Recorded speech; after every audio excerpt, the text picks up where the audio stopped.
ಒಂದು ದಿನ ಒಬ್ಬ ಭಿಕ್ಷೆಗಾರನು ಒಂದು ಸುಂದರವಾದ ರೆಸ್ಟೋರೆಂಟ್ ಒಳಗಡೆ ಹೋಗುತ್ತಾನೆ. ಮ್ಯಾನೇಜರ್ ನೋಡಿ ಕೋಪಗೊಂಡು ನೀನ್ಯಾಕೆ ಒಳಗೆ ಬಂದೆ ಎಂದು ಬೈತಿರುವಾಗ ಅಷ್ಟರಲ್ಲಿಯೇ ಅವನ ಬಳಿಗೆ ಸರ್ವ್ ಮಾಡುವ ಒಬ್ಬ ಹುಡುಗಿ ಬಂದು ಕೂತ್ಕೋ ಏನ್ ಬೇಕು ಅಂತ ಕೇಳಿದಾಗ ಸ್ವಲ್ಪ ಊಟ ಬಡಿಸುವಿಯಾ ಅಂತ ಕೇಳಿದನು. ತಕ್ಷಣ ಊಟ ತಂದ ಅವನು ಮುಂದೆ ಇಟ್ಟುಳು.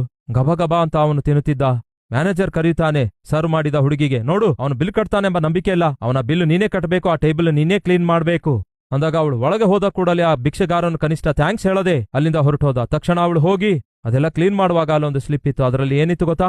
ಮಗಳೇ, ಈ ಹೋಟೆಲಿನ ಯಜಮಾನನು ನಾನೇ. ಇಲ್ಲಿ ಎಲ್ಲರೂ ಹೇಗೆ ಕೆಲಸ ಮಾಡ್ತಿದ್ದಾರೆ ತಿಳ್ಕೊಳ್ಬೇಕೆಂದು ಬಂದೆ. ಚೆನ್ನಾಗಿ ಕೆಲಸ ಮಾಡಿದೆ ಮಗಳೇ. ಆ ಮ್ಯಾನೇಜರ್ ಸ್ಥಾನದಲ್ಲಿ ಸರ್ವಿಂಗ್ ಮಾಡುವ ನಿನ್ನನ್ನೇ ನಾನು ಮ್ಯಾನೇಜರ್ ಆಗಿ ಮಾಡ್ತೇನೆ ಅಂತಿತ್ತು. ದೇವರು ಬರ್ತಾರೆ, ನಾವು ಪಡುವ ಕಷ್ಟ ನೋಡ್ತಾರೆ, ನಾವು ಮಾಡುವ ಕೆಲಸ ಉದ್ಯೋಗ ಪರೀಕ್ಷಿಸ್ತಾರೆ.